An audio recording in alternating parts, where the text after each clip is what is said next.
Salam alaikum la famille des Z, j'espère que vous allez bien et bienvenue à tous et à toutes sur la chaîne Renard des Surfaces, la chaîne qui parle, qui vit et qui respire le football.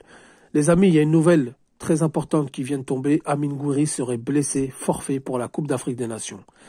Donc, d'après les dernières informations, il était blessé à Rennes, il est quand même venu au stage. Au stage, on a observé sa blessure et il est forfait pour la CAN, ça a été officiel, même le joueur l'a annoncé, qu'il était désolé de l'annoncer, etc., etc. Donc les amis, c'est une triste nouvelle pour l'équipe d'Algérie, pour les supporters algériens qui auraient aimé voir Amine Gouiri ce que ça donne dans cette Coupe d'Afrique des Nations, surtout que, comme je vous l'ai dit à plusieurs reprises et que d'autres supporters et d'autres analystes l'ont dit à plusieurs reprises, Amine Gouiri présente plusieurs options, avant-centre, 9,5, numéro 10 et même sur le côté gauche.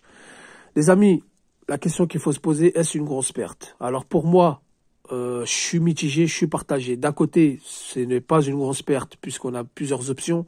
On a Amoura qui peut jouer sur le côté gauche. Amoura, entre parenthèses, qui apparemment serait lui aussi suspendu pour le premier match.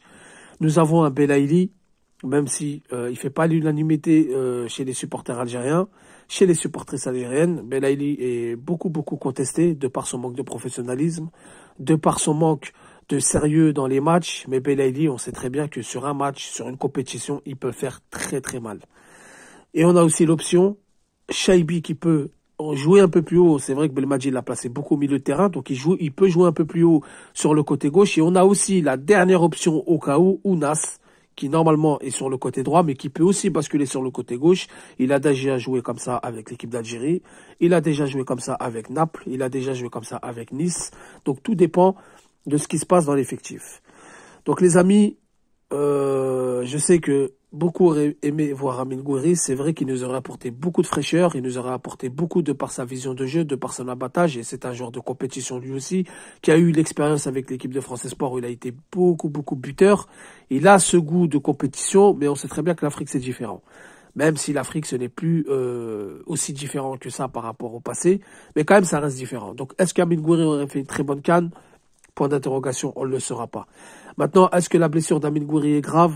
Je pense que s'il est forfait pour la CAN, à mon avis, il en avait pour 3 matchs minimum. Parce que sinon, si ce serait un seul match ou une blessure qu'on aurait pu traiter rapidement, je pense que ça aurait fait l'affaire. Mais là, je pense que c'est pas trop grave, mais c'est pas non plus à prendre à la légère.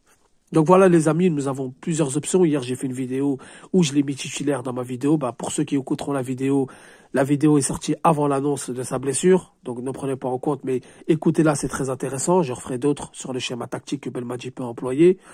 Donc voilà, les amis, Amine Gouiri blessé, dites-moi ce que vous en pensez en commentaire. Est-ce que vous êtes triste? Est-ce que vous êtes toujours confiant? Moi, pour ma part, je suis encore confiant. Comme je vous ai dit, on a plusieurs options. Nous avons déjà 2 ailiers gauche, Amoura, Belaïli. Ça bouge pas. Ensuite, nous pouvons aussi jouer en 4-4-2. On peut jouer en 5-4-1. Donc, il n'y a pas de problème là-dessus. Nous avons assez de milieu. Nous avons plusieurs options. Chaibi qui peut monter un peu plus haut. Ounas, comme je vous ai dit, qui peut basculer à gauche. Donc, il n'y a pas de quoi s'inquiéter.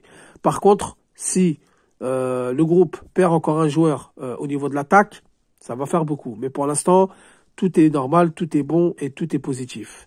Voilà les amis, dites-moi ce que vous en pensez. Sur ce, je vous dis salam alaikum, que la paix soit sur vous.